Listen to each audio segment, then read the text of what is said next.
U.S. stocks rose Friday with the S&P 500 and Dow notching closing highs, boosted by an earnings-driven jump in Netflix shares and broader gains across the technology sector. The Dow added 0.1%, while the S&P 500 climbed 0.4 and the Nasdaq gained 0.6. All three indexes finished higher for the sixth straight week. Netflix jumped 11% after posting subscriber growth that exceeded forecasts.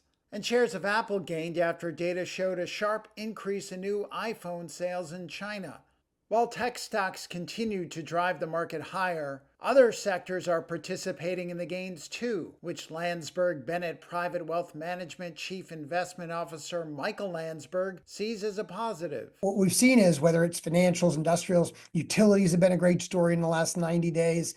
You're seeing some broadening out here of leadership. And I think that's important because what often happens is if leadership is narrow, I think investors start to chase the leadership and then they find out they're very concentrated and they're not diversified. So I think positive that you're starting to see that. I also think it's positive that the Russell 2000 finally showed up to the party after 2.5 years of being missing.